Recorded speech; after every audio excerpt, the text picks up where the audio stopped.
বিশ্বকাপে অঘটন, জার্মানিকে হারিয়ে ২ দশক পর নকআউটে ইকুয়েডর। কুরাসাওকে হারিয়ে পরের রাউন্ডে আইভরি কোস্ট। শেষ ম্যাচে দাপুটে জয় নেদারল্যান্ডসের। Japan Sweden match ১-১ draw. Bangladeshi পর্যটক ভিসা চালুর ঘোষণার স্বস্তিতে কলকাতার হোটেল ও রেস্তোরাঁ ব্যবসায়ীরা। দীর্ঘ প্রায় ২ বছর পর অর্থনীতির টাকা সচলের আশা সংশ্লিষ্টদের।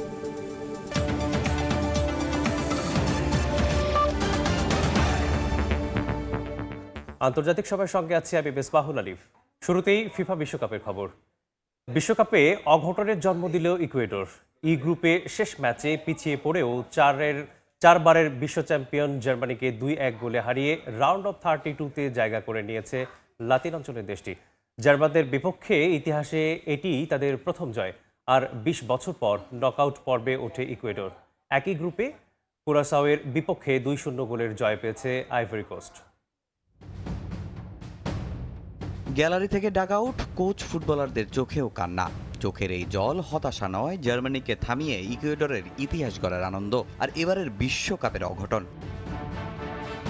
ম্যাচের আগে জার্মানি ছিল সবার চোখে ফেভারিট। ইকুয়েডরের বুক ভরা হতাশা, কারণ ১ হার ১ ড্রতে বিশ্বকাপের মঞ্চে ঝুলেছিল তাদের ভাগ্য। গ্রুপ পর্বের শেষ ম্যাচে প্রতিপক্ষ চারবারের বিশ্ব চ্যাম্পিয়ন, যাদের ইতিহাসে কখনোই হারাতে পারেনি দক্ষিণ আমেরিকার দেশটি। আর এই ম্যাচে হার মানেই বিদায় নিশ্চিত। ম্যাচের দ্বিতীয় মিনিটেই বড় ধাক্কা। লেওর সানের বিতর্কিত এক গোলে এগিয়ে যায় জার্মানি। মুহূর্তে স্তব্ধ হয়ে যায় ইকুয়েডরের সমর্থকরা।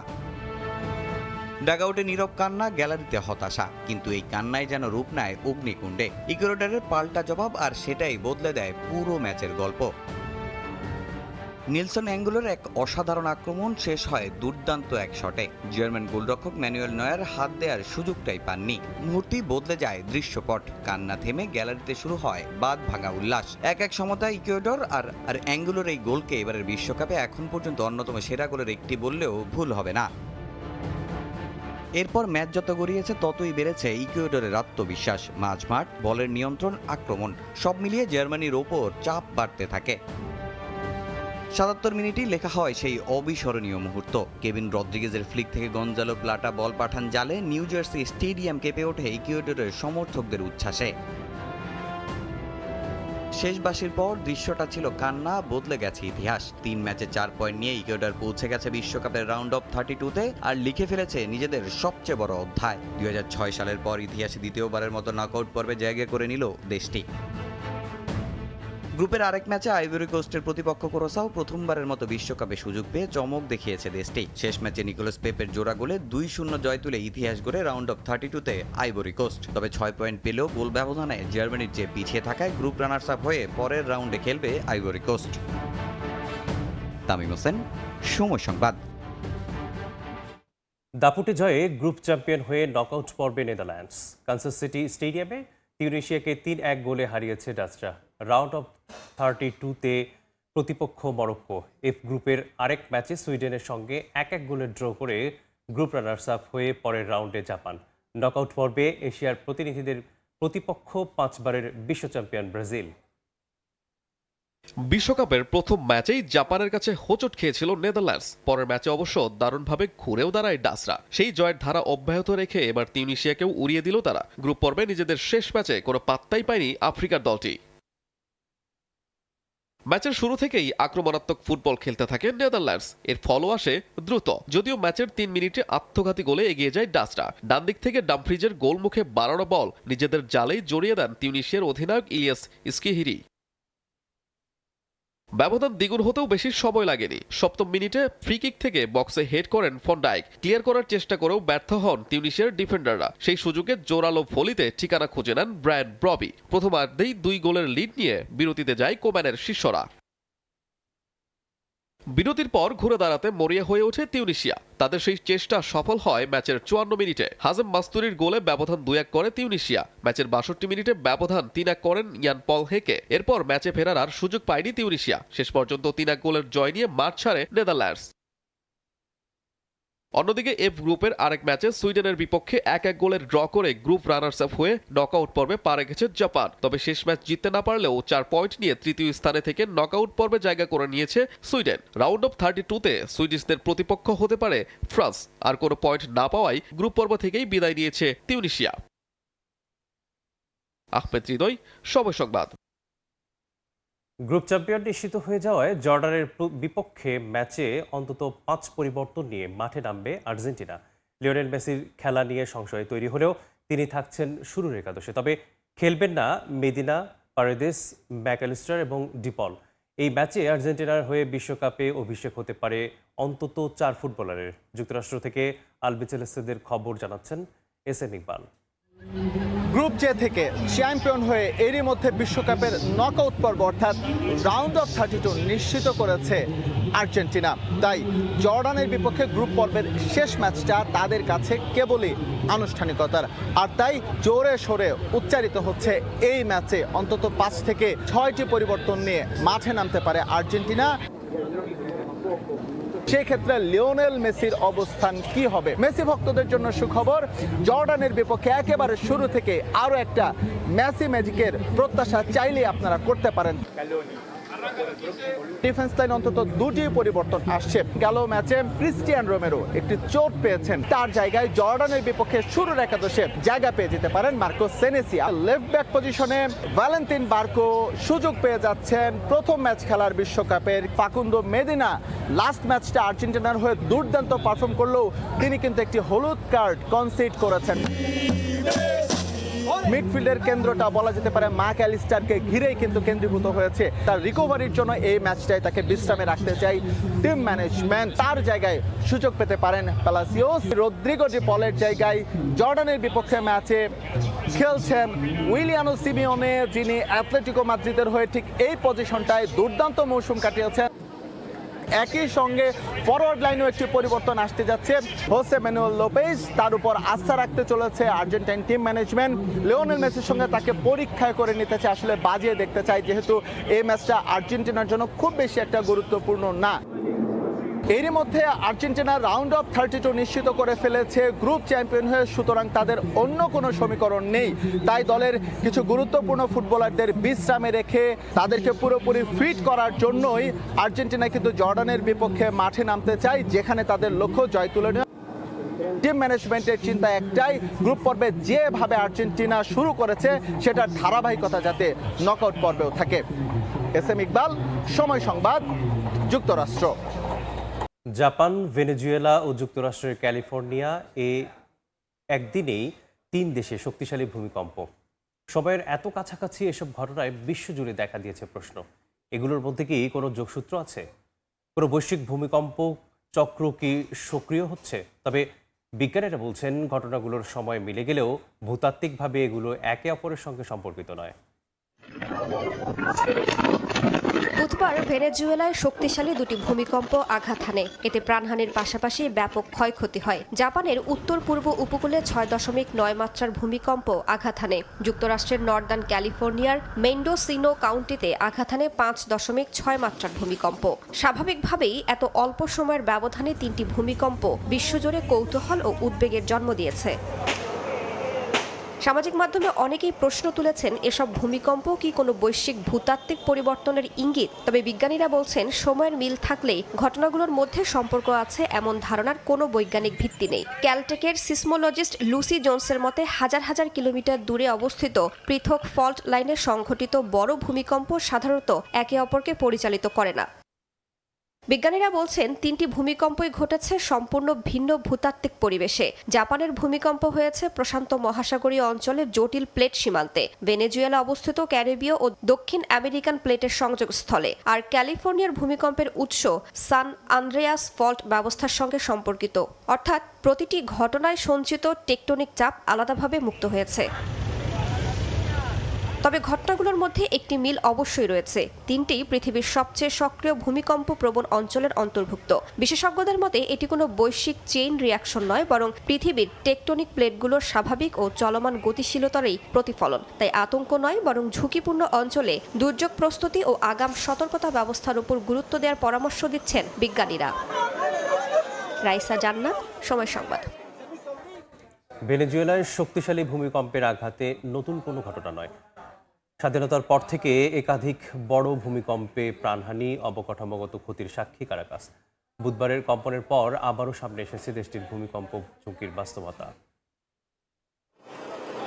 বুধবার ভূমিকম্পে কেঁপে ওঠে ভেনেজুয়েলা। বিশেষজ্ঞদের মতে ক্যারিবীয় ও দক্ষিণ আমেরিকান টেকটনিক প্লেটের সংযোগস্থলে অবস্থানের কারণে দেশটি ভূমিকম্পের ঝুঁকিতে থাকে। এর আগেও দেশটিতে ভয়াবহ ভূমিকম্প আঘাত হানে। 1812 সালের 26 মার্চ বোকোনো ফল্ট সিস্টেমে সৃষ্ট 7.5 থেকে 7.7 মাত্রার ভূমিকম্পে রাজধানী কারাকাস ও মেরিদা শহর ব্যাপকভাবে ধ্বংসস্তূপে পরিণত হয়। ইতিহাসবিদদের হিসাব অনুযায়ী ওই দুর্যোগে প্রায় 30,000 মানুষের প্রাণহানি ঘটে। ভেনেজুয়েলার ইতিহাসে এটি এখনও সবচেয়ে প্রাণঘাতী ভূমিকম্প হিসেবে বিবেচিত হয়। 1900 সালে কারাকাসের পূর্বাঞ্চলে 7.6 থেকে 7.7 মাত্রার একটি শক্তিশালী ভূমিকম্প আঘাত হানে। এটি এখন পর্যন্ত ভেনেজুয়েলায় নথিভুক্ত সবচেয়ে শক্তিশালী ভূমিকম্প হিসেবে বিবেচিত। দেশটির ইতিহাসে আলোচিত ভূমিকম্পগুলোর একটি আঘাত হানে 1967 সালে। সে সময় রাজধানী কারাকাসের কাছে সংঘটিত 6.5 মাত্রার ভূমিকম্পে 2 শতাধিক মানুষের মৃত্যু হয় এবং বহু ভবন ধসে পড়ে। এরপর 1997 সালে উত্তর পূর্বাঞ্চলের কারিয়াকো অঞ্চলে 6.9 মাত্রার ভূমিকম্প আঘাত হানে। এতে 80 জনের বেশি মানুষের প্রাণহানি হয়। পাশাপাশি ব্যাপক অবকাঠামোগত ক্ষয়ক্ষতি হয়। ভূতত্ত্ববিদদের মতে এই ভূমিকম্প দেশটির পূর্বাঞ্চলের ফল্ট লাইনের ঝুঁকি নতুন করে সামনে নিয়ে আসে। 2018 সালে 7.2 মাত্রার শক্তিশালী ভূমিকম্প ভেনেজুয়েলার উত্তর পূর্ব উপকূলে আঘাত হানে। কম্পন শুধু ভেনেজুয়েলায় নয়, প্রতিবেশী দেশ ও ক্যারিবীয় অঞ্চলেও অনুভূত হয়। এই ঘটনায় 400-র বেশি মানুষ প্রাণ হারান। সবশেষ 2026 সালে 7.5 ও 7.2 মাত্রার ভূমিকম্পের সাক্ষী হল ভেনেজুয়েলাবাসী।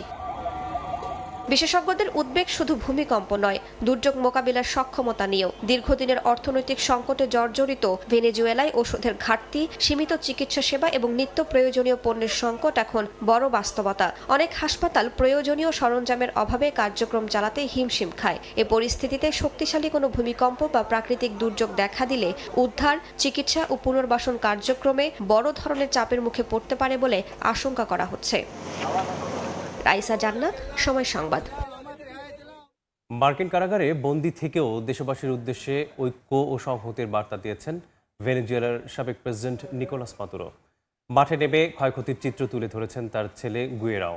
ভূমিকম্পের পর দেশ জুড়ে মানবিক ও রাজনৈতিক সংকট আরও গভীর হওয়ার শঙ্কা দেখা দিয়েছে।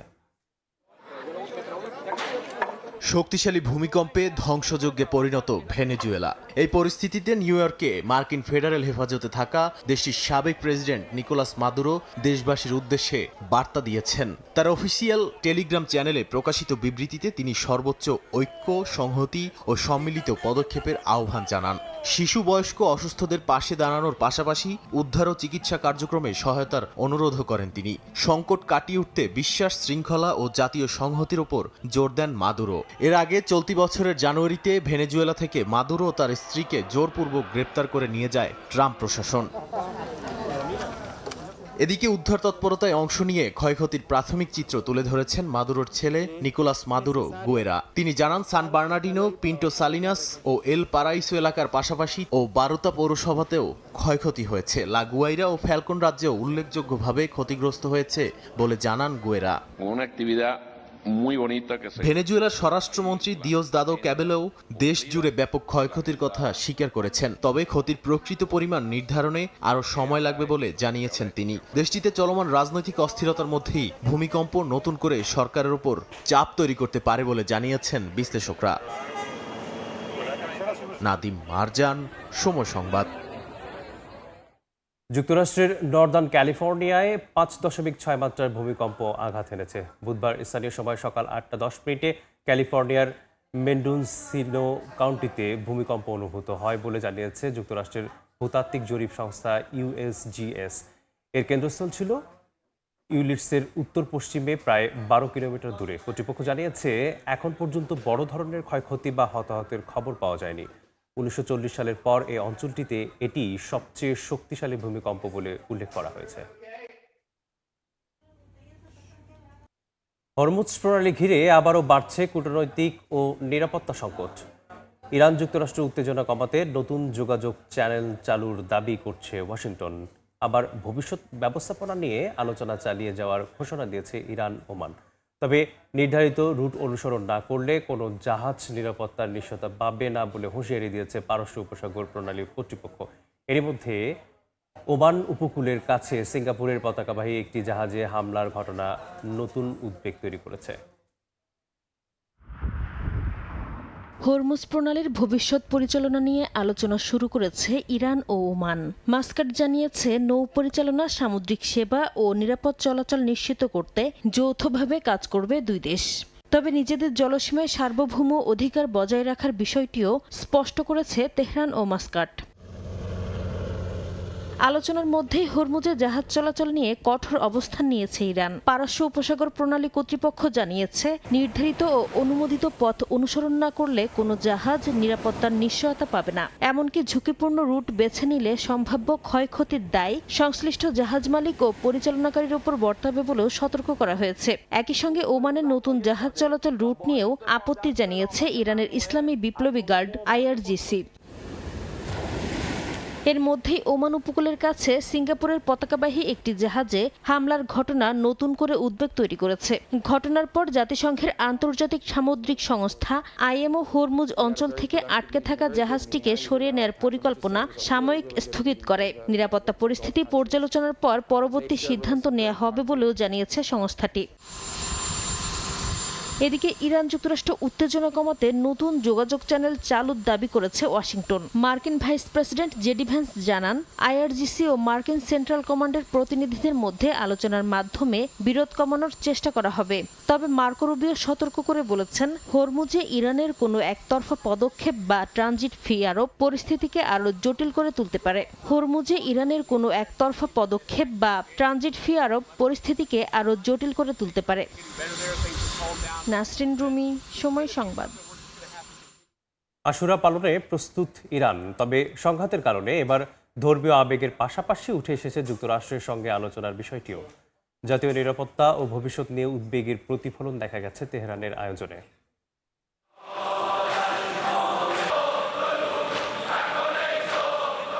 আশুরার প্রাক্কালে শোকে শ্রদ্ধায় মুখর ইরান। বুধবার রাতে তেহরানে জড়ো হন হাজারো মানুষ। কারবালায় ইমাম হুসাইনের আত্মত্যাগ স্মরণে আয়োজিত এই অনুষ্ঠান এবার বিশেষ গুরুত্ব পেয়েছে, কারণ সাবেক সর্বোচ্চ ধর্মীয় নেতা আয়াতুল্লাহ আলী খামেনির মৃত্যুর পর এটি প্রথম আশুরা। অংশ নিয়ে অনেকে যুক্তরাষ্ট্রের সঙ্গে চলমান শান্তি আলোচনা নিয়ে সংশয় প্রকাশ করেন। অংশগ্রহণকারীদের মতে, আলোচনা চললেও প্রতিপক্ষের উদ্দেশ্য নিয়ে তাদের আস্থা সীমিত। আমরা সবসময় যুদ্ধের জন্য প্রস্তুত ছিলাম এবং আছি, তবে আমরা কখনো যুদ্ধের সূচনাকারী নই। আমরা চাই আমাদের কূটনৈতিক ও সামরিক শক্তি দেশকে সংঘাত থেকে দূরে রাখুক। এই আলোচনা বা সমঝোতা নিয়ে আমরা আশাবাদী নই, তবে ইরানি জনগণের অধিকার বাস্তবায়নের জন্য আমাদের নেতার নির্দেশনা ও তত্ত্বাবধানে হলে আমরা আলোচনাকে সমর্থন করি। আশুরা শিয়া মুসলিমদের অন্যতম গুরুত্বপূর্ণ ধর্মীয় উপলক্ষ। মধ্যপ্রাচ্য সহ বিশ্বের বিভিন্ন দেশে কোটি কোটি শিয়া মুসলিম শোক, আত্মত্যাগ ও প্রতিরোধের প্রতীক হিসেবে দিনটি পালন করেন। রাহানুল রানা, সময় সংবাদ। ভারতের নতুন হাইকমিশনার দীনেশ ত্রিবেদী জানিয়েছেন, আগামী 28 জুন থেকে বাংলাদেশিদের জন্য ট্যুরিস্ট ভিসা চালু করা হবে। বৃহস্পতিবার রাজধানীর যমুনা ফিউচার পার্কে ভারতীয় ভিসা সেন্টার পরিদর্শনে গিয়ে তিনি এ তথ্য জানান। এ সময় ভিসা প্রত্যাশী বাংলাদেশিদের সঙ্গে কথা বলেন এবং তাদের বিভিন্ন সমস্যার খোঁজখবর নেন তিনি। দেশটির হাইকমিশন জানায়, 2024 সালের 5 আগস্ট নিরাপত্তাজনিত হামলা, ভাঙচুর ও হুমকির ঘটনার পর বাংলাদেশে ভিসা কার্যক্রম সীমিত করা হয়েছিল। তবে মানবিক দিক বিবেচনায় চিকিৎসা ও জরুরি ভিসা চালু রাখা হয়। বর্তমানে পর্যটক ভিসা ছাড়া অন্যান্য ক্যাটাগরিতে প্রতিদিন 1,500-এরও বেশি ভিসা দেওয়া হচ্ছে। নতুন সিদ্ধান্ত অনুযায়ী আপাতত ঢাকা, চট্টগ্রাম, রাজশাহী, সিলেট ও খুলনা এই 5টি কেন্দ্র থেকে ট্যুরিস্ট ভিসা করা হবে। ট্যুরিস্ট ভিসা ওইটা আরম্ভ হবে 28 জুন থেকে। ওই নর্মাল ভিসা অপারেশন যাকে বলে ও ট্যুরিস্ট ভিসা। মেডিকেল ভিসা তো এমার্জেন্সিতে আগে সাবমিট হতো, ওইটা চলবে। এখনই 5 জায়গা আমি নামটা পড়ে দিলাম, 5 সেন্টারে হবে, কিন্তু আস্তে আস্তে আমি ওই সেন্টারগুলো যা আগে ছিল ওইটা বাড়াবো। এদিকে বাংলাদেশি পর্যটকদের জন্য ভারতের ভিসা চালুর ঘোষণায় স্বস্তি নেমেছে কলকাতার হোটেল ও রেস্তোরাঁ ব্যবসায়ীদের মাঝে। দীর্ঘ প্রায় 2 বছর পর এই সিদ্ধান্তের কারণে লোকসানের মুখে পড়া ব্যবসা আবার ঘুরে দাঁড়াবে বলে আশা তাদের। দুই দেশের পর্যটন সচল হলে কলকাতার এই অঞ্চলের অর্থনীতি ফের চাঙ্গা হবে বলে মনে করছেন সংশ্লিষ্টরা। বিস্তারিত জানাচ্ছেন সুব্রত আচার্য, ছবি তুলেছেন বিশ্বজিৎ দাস। ভারতের কলকাতার নিউ মার্কেট এলাকার Marquis Street, Sudder Street, Rafi Ahmed Kidwai Street, park street সহ প্রায় অর্ধশত ছোট বড় রাস্তার পাশে হাজারেরও বেশি আবাসিক হোটেল গড়ে উঠেছে শুধুমাত্র বাংলাদেশি পর্যটকদের আসা যাওয়াকে কেন্দ্র করে। বাংলাদেশি পর্যটকদের জন্য ফের ভিসা চালুর খবর ছড়িয়ে পড়তেই স্বস্তি নেমে এসেছে সেখানকার ব্যবসায়ী মহলে। প্রচুর মিডিল ক্লাস লোক যারা হোটেল গেস্ট হাউস খুলে রেখেছে তাদের সব বন্ধ আছে, ওরাও খুলে যাবে। নিউ মার্কেট ব্যবসায়ীদের অবস্থা খারাপ, সেটাও ভালো হয়ে যাবে। আমরা একটা স্বস্তি পাচ্ছি এখন, ভিসাটা ঠিকভাবে পেয়ে গেলে একদম আর কোনো টেনশনে কিছু নেই। প্যাসেঞ্জারের সমস্যা, তারপরে বাসের পরিবহনের সমস্যা, গাড়ি কম চলছে, হোটেলগুলো ফাঁকা রয়েছে, এগুলো তো সবাই পরিপূর্ণ কাজ করতে পারবে। সংশ্লিষ্টরা বলছেন বাংলাদেশিরা শুধু কেনাকাটাই করেন না, বরং এখানকার হোটেল, যাতায়াত এবং চিকিৎসা সেবাও নেন। পর্যটক ভিসা বন্ধ হওয়ার পর থেকে কলকাতার এই নির্দিষ্ট জোনের ব্যবসা বাণিজ্যে মন্দা নেমে আসে। ভিসা চালুর ঘোষণার পর এখন আবার হোটেল বুকিং ও কেনাকাটা বাড়বে, সচল হবে থমকে যাওয়া অর্থনীতিও, এমন আশা স্থানীয় ব্যবসায়ী সংগঠনের নেতাদেরও।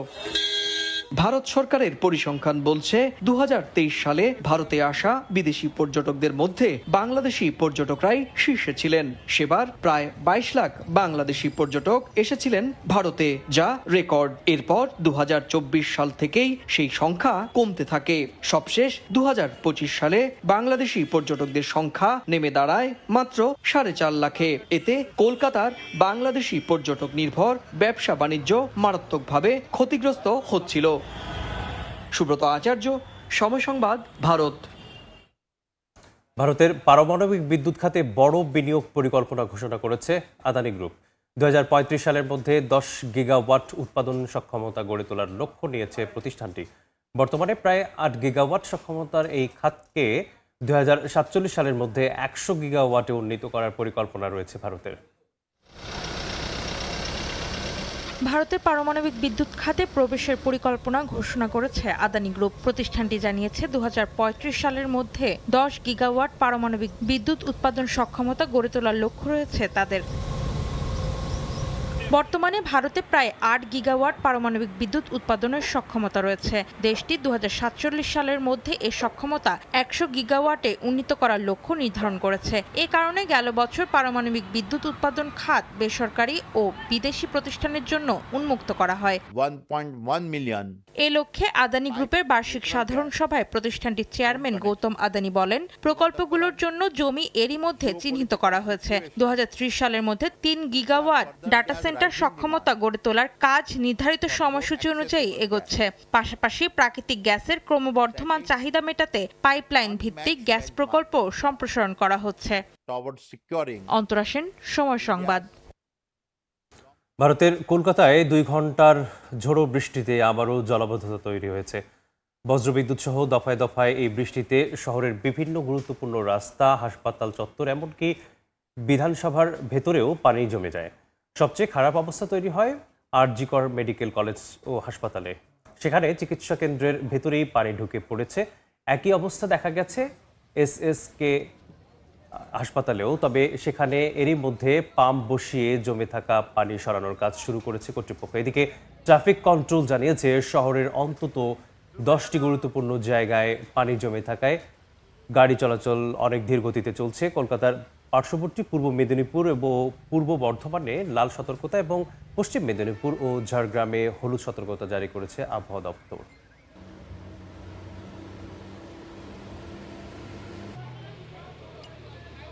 ট্রাম্প প্রশাসনের অভিবাসন নীতির পক্ষে বড় রায় দিয়েছেন যুক্তরাষ্ট্রের সুপ্রিম কোর্ট। দুটি আলাদা রায়ে অস্থায়ী সুরক্ষা কর্মসূচি বা টিপিএস এবং সীমান্তে আশ্রয় প্রার্থীদের প্রবেশ সংক্রান্ত নীতিতে প্রশাসনের অবস্থান বহাল রেখেছে আদালত। এতে 10 লাখেরও বেশি অভিবাসীর ভবিষ্যৎ অনিশ্চয়তায় পড়তে পারে বলে আশঙ্কা করা হচ্ছে। অনেকে এই রায়কে ডোনাল্ড ট্রাম্পের জন্য সাফল্য হিসেবে দেখলেও আদালতের ভেতরেই এ নিয়ে তীব্র মতবিরোধ দেখা গেছে। স্থানীয় সময় বৃহস্পতিবার ট্রাম্প প্রশাসনের দুটি নীতির পক্ষে রায় দিয়েছেন যুক্তরাষ্ট্রের সুপ্রিম কোর্ট। 6-3 ভোটে দেয়া দুটি রায়ের একটিতে মার্কিন প্রেসিডেন্ট ডোনাল্ড ট্রাম্পের অভিবাসন নীতির পক্ষে অবস্থান করেন আদালত। বলেন, অস্থায়ী সুরক্ষা সুবিধা বা টিপিএস চালু কিংবা বাতিলের সিদ্ধান্ত সরকারের এখতিয়ার। এ বিষয়ে আদালতের হস্তক্ষেপের সুযোগ নেই। এই কর্মসূচির আওতায় হাজারো অভিবাসী যুক্তরাষ্ট্রে বৈধভাবে বসবাস ও কাজ করার সুযোগ পেয়ে আসছিলেন।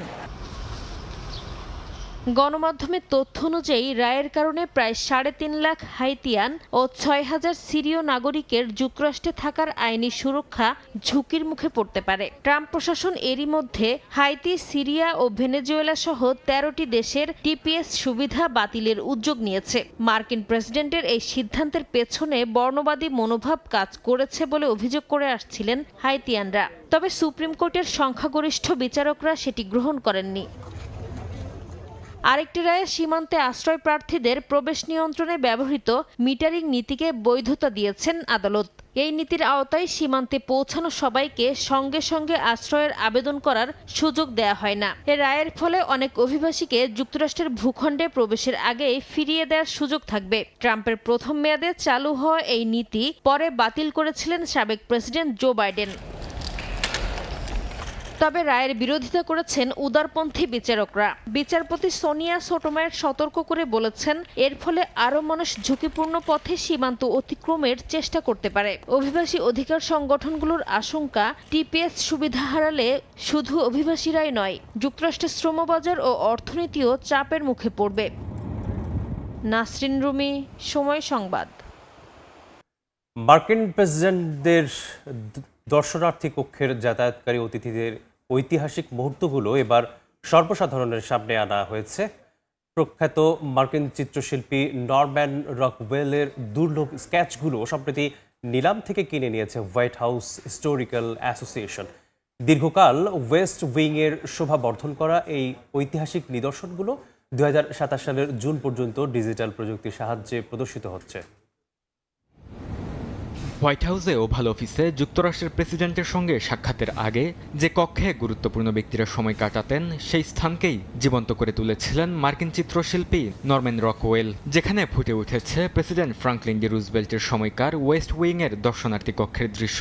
স্ক্র্যাচে অপেক্ষা করতে দেখা যায় সিনেটর, সামরিক কর্মকর্তা, সাংবাদিক, এমনকি মিস আমেরিকাকেও। স্ক্র্যাচগুলো দীর্ঘদিন হোয়াইট হাউসের ওয়েস্ট উইংয়ে ঝুলেছিল, যেগুলো দেখেছেন জিমি কার্টার থেকে শুরু করে ডোনাল্ড ট্রাম্প পর্যন্ত একাধিক প্রেসিডেন্ট, ফার্স্ট লেডি এবং বিশ্ব নেতারা। তবে পারিবারিক মালিকানা নিয়ে বিরোধের পর স্ক্র্যাচগুলো নিলামে ওঠে। তখনই এগুলো কিনে নেয় হোয়াইট হাউস হিস্টোরিক্যাল অ্যাসোসিয়েশন, যাতে কোনো ব্যক্তিগত সংগ্রহে ঐতিহাসিক নিদর্শন হারিয়ে না যায়। রকওয়েল মূলত সাধারণ আমেরিকান জীবনের চিত্র তুলে ধরার জন্য খ্যাতি অর্জন করেছিলেন। ঘন্টার পর ঘন্টা ওয়েস্ট উইংয়ের লবিতে বসে মানুষ পর্যবেক্ষণ করতেন তিনি। স্ক্র্যাচগুলোতে তার স্মৃতি, পর্যবেক্ষণ এবং সেই সময়ের রাজনৈতিক ও সামাজিক পরিবেশ একসঙ্গে ধরা পড়ে। স্ক্র্যাচের প্রতিটি চরিত্রের পরিচয় ও ইতিহাস খুঁজে বের করেছেন গবেষকরা। প্রদর্শনীতে যুক্ত করা হয়েছে ডিজিটাল প্রযুক্তি, যার মাধ্যমে ছবির চরিত্রগুলোকে আরও প্রাণবন্তভাবে তুলে ধরা হবে। 2027 সালের জুন পর্যন্ত ওয়াশিংটনের দ্য পিপলস হাউস শিক্ষা কেন্দ্রে এগুলো প্রদর্শিত হবে। এরপর স্ক্র্যাচগুলো আবারও হোয়াইট হাউসে ফিরবে কিনা সে বিষয়ে এখনও সিদ্ধান্ত হয়নি। বরকতুল্লাহ, সময় সংবাদ। মার্কিন কংগ্রেসের মধ্যবর্তী নির্বাচনকে সামনে রেখে নিউ ইয়র্কে প্রাথমিক প্রার্থী বাছাইয়ে ব্যাপক জয় পেয়েছে জোহরান মামদানি সমর্থিত প্যানেল। এর মধ্য দিয়ে ডেমোক্রেটিক পার্টির রাজনীতিতে স্পষ্ট হয়ে উঠছে মামদানির প্রভাব। বিশ্লেষকরা বলছেন, গাজা যুদ্ধকে কেন্দ্র করে ডেমোক্রেটিক পার্টির ভেতরের বিভাজনকেও স্পষ্ট করে তুলেছে এই নির্বাচন, আর সেটিকে কাজে লাগিয়ে নিজের অবস্থান শক্ত করছে নিউ ইয়র্কের মেয়র। যুক্তরাষ্ট্রের ডেমোক্রেটিক দলের রাজনীতিতে দ্রুত প্রভাবশালী হয়ে উঠেছেন নিউ ইয়র্কের মেয়র জোহরান মামদানি। তার যোগাযোগ পরিচালক জানান, এক ভিন্ন ধরনের রাজনীতির উদাহরণ তৈরি করেছেন মামদানি। তার রাজনীতি কোটিপতির অর্থায়নে বা পরামর্শকদের বুদ্ধিতে চলে না, বরং খেটে খাওয়া মানুষের চাহিদাকে প্রাধান্য দেয়, আর এটাই নিউ ইয়র্কবাসী চাচ্ছেন। মামদানির যোগাযোগ পরিচালকের দাবির সত্যতাও মিলেছে। গেল মঙ্গলবার মার্কিন কংগ্রেস নির্বাচনের মনোনয়ন নিশ্চিতের লড়াইয়ে মামদানির সমর্থন পুষ্ট প্রার্থীরা জয়লাভ করেছেন। তাদের একজন ফিলিস্তিনপন্থী বিক্ষোভকারী ডারিয়ালি ঝা আলিবা শেভালিয়ার। গেল 2 বছরে কলম্বিয়া বিশ্ববিদ্যালয়ের ফিলিস্তিনপন্থী বিভিন্ন আন্দোলনে সামনে থেকে নেতৃত্ব দিতে দেখা গেছে তাকে। এছাড়া আরও যারা জয়ী হয়েছেন তারা হয়তো মামদানির সমর্থন ছাড়া কংগ্রেসের কাছাকাছিও পৌঁছাতে পারতেন না বলে মনে করছেন রাজনীতি বিশ্লেষকরা। এর মধ্য দিয়ে আবারও আলোচনায় এসেছে ডেমোক্র্যাট রাজনীতিতে জোহরান মামদানির প্রভাব। এই ফলাফল ইসরায়েলপন্থী লবিগুলোর জন্য ব্যর্থতার প্রতীক হিসেবে দেখা হচ্ছে। আইপ্যাক সহ বিভিন্ন সংগঠন কোটি কোটি ডলার ব্যয় করেও সব প্রতিদ্বন্দ্বিতায় নিজেদের পছন্দের ফল নিশ্চিত করতে পারেনি। গাজা যুদ্ধ এবং ইসরায়েলকে নিঃশর্ত সমর্থনের নীতি নিয়ে নতুন বিতর্কের সময় এসেছে বলে মনে করছে ফিলিস্তিনপন্থী সংগঠনগুলো। বরকতুল্লাহ, সময় সংবাদ। ইউরোপ জুড়ে তীব্র তাপপ্রবাহের প্রভাব পড়ছে মানুষ থেকে প্রাণীজগৎ সবার উপর। ফ্রান্সে অতিরিক্ত গরমে মারা যাচ্ছে হাজার হাজার মুরগি আর চেক প্রজাতন্ত্রে ঘোড়াকে ঠান্ডা রাখতে নদীতে নামাচ্ছেন খামারিরা। বিশেষজ্ঞরা বলছেন জলবায়ু পরিবর্তনের কারণে তাপপ্রবাহ আরও তীব্র ও দীর্ঘস্থায়ী হয়ে যাচ্ছে। ফ্রান্সে তাপমাত্রা 40 ডিগ্রি সেলসিয়াস ছাড়িয়ে যাওয়ায় চরম সংকটে পড়েছেন পোল্ট্রি খামারিরা। খামারি ক্লেম ব্লশার্ট জানান, তাপপ্রবাহ শুরু হওয়ার পর থেকে তার খামারে প্রায় 700 মুরগি মারা গেছে। অতিরিক্ত গরমে পর্যাপ্ত ঠান্ডা বাতাস না পাওয়ায় শ্বাসরোধ হয়ে এসব মুরগির মৃত্যু হচ্ছে। এখন আমরা চরম তাপপ্রবাহের মুখোমুখি। স্বাভাবিকভাবেই আমাদের প্রাণীগুলোকেও একই পরিস্থিতির মধ্য দিয়ে যেতে হচ্ছে। গরমে তারা প্রচন্ড কষ্ট পাচ্ছে। তাপজনিত শ্বাসরোধের কারণে স্বাভাবিকের তুলনায় অনেক বেশি প্রাণীর মৃত্যু ঘটছে। পরিস্থিতি এতটাই গুরুতর যে মৃত মুরগিগুলো দ্রুত সরিয়ে নেওয়াও সম্ভব হচ্ছে না। মৃত প্রাণী সংগ্রহকারী সেবাগুলো চাপে পড়ে গেছে, যা বার্ড ফ্লু প্রাদুর্ভাবের সময়কার পরিস্থিতির সঙ্গে তুলনা করছেন খামারিরা। অন্যদিকে ছোট পরিসরের ডিম উৎপাদক মার্টিন বইলো তার শত শত মুরগিকে বাঁচিয়ে রাখতে বারবার ঠান্ডা পানি সরবরাহ করছেন। তিনি বলেন, উৎপাদন কিছুটা কমলেও সমস্যা নেই, সবচেয়ে গুরুত্বপূর্ণ হলো প্রাণীগুলোকে বাঁচিয়ে রাখা। চেক প্রজাতন্ত্রেও তীব্র দাবদাহ। রাজধানী প্রাগের কাছে বেরাউনকা নদীতে ঘোড়াকে নিয়ে যাচ্ছেন খামার কর্মীরা। দিনের বিভিন্ন সময়ে প্রাণীগুলোকে নদীতে নামিয়ে গোসল করানো হচ্ছে, যাতে তারা অতিরিক্ত গরম থেকে কিছুটা স্বস্তি পায়। স্থানীয় প্রশিক্ষক দানিয়েলা হারোভ নিকোভা বলেন, নদীর কাছাকাছি অবস্থান করায় তাদের ঘোড়াগুলো দিনে একাধিকবার পানিতে নেমে শরীর ঠান্ডা করতে পারছে। আবহাওয়াবিদদের মতে ইউরোপের এই তাপপ্রবাহের পেছনে রয়েছে ওমেগা ব্লক নামে পরিচিত একটি আবহাওয়াগত পরিস্থিতি। গ্রিক বর্ণ ওমেগার মতো আকৃতির এই বায়ুমণ্ডলীয় বিন্যাস দীর্ঘ সময় ধরে একটি অঞ্চলে গরম বাতাস আটকে রাখে। বিজ্ঞানীরা সতর্ক করে বলছেন, জলবায়ু পরিবর্তনের কারণে এমন তাপপ্রবাহ ও চরম আবহাওয়ার ঘটনা আরও ঘন ঘন এবং তীব্র হয়ে উঠছে। রাইসা জান্নাত, সময় সংবাদ। ফ্রান্সের চিড়িয়াখানায় প্রথমবারের মতো হাঁটতে দেখা গেল বিরল উপপ্রজাতির 2 সিংহ শাবককে, আইসিস ও ইনায়াকে। বিশ্বে বর্তমানে এই প্রজাতির সিংহের সংখ্যা 3000-এরও কম। বিরল উপপ্রজাতির হওয়ায় এদেরকে সংরক্ষণ করা গুরুত্বপূর্ণ বলে মনে করছেন বিশেষজ্ঞরা। ছোট্ট ছোট্ট পায়ে নতুন পৃথিবীকে চিনতে শুরু করেছে আইসিস ও ইনায়া। এবছরের 4 এপ্রিল প্যারিসের ভিনসেন্ট চিড়িয়াখানায় জন্ম এদের। বৃহস্পতিবার প্রথমবারের মতো জনসম্মুখে নিজেদের ঘের থেকে বেরিয়ে আসে সিংহ শাবক দুটো। টলমল পায়ে হাঁটতে হাঁটতে কখনো মায়ের কাছে ছুটে যাচ্ছে, আবার কখনো বিস্ময় ভরা চোখে অচেনা পৃথিবীকে দেখছে। আইসিস ও ইনায়া কোনো সাধারণ সিংহ শাবক নয়, এরা উত্তরাঞ্চলীয় সিংহ উপপ্রজাতির সদস্য। এই উপপ্রজাতির সিংহ বর্তমানে বিশ্বের সবচেয়ে ঝুঁকিপূর্ণ প্রাণীদের মধ্যে একটি। সারা বিশ্বে এদের সংখ্যা 3000-এরও কম বলে ধারণা করা হয়। ফলে এদের সংরক্ষণ অত্যন্ত গুরুত্বপূর্ণ বলে মনে করেন বিশেষজ্ঞরা। চিড়িয়াখানায় হোক কিংবা বন্য পরিবেশে পৃথিবীতে জন্ম নেওয়া প্রতিটি প্রাণী সত্যিই গুরুত্বপূর্ণ, কারণ প্রতিটি প্রাণী প্রজাতির টিকে থাকার সম্ভাবনা বাড়িয়ে দেয়। তাই নতুন শাবকের জন্ম সংরক্ষণ কর্মসূচির জন্য আশাব্যঞ্জক খবর হিসেবে দেখা হচ্ছে। জন্মের পর থেকে নিবিড় পর্যবেক্ষণে রাখা হয়েছিল শাবক দুটিকে। তারা সুস্থভাবে বেড়ে উঠছে এবং ধীরে ধীরে নতুন পরিবেশের সঙ্গে নিজেদের মানিয়ে নিচ্ছে। এখন তাদের দর্শনার্থীদের সামনে আনার উপযুক্ত সময় হয়েছে বলে মনে করছেন বিশেষজ্ঞরা।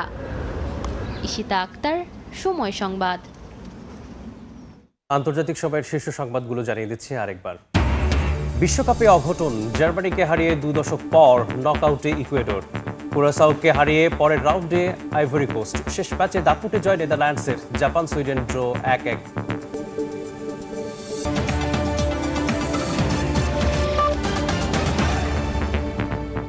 এই ছিল আন্তর্জাতিক সময়ে।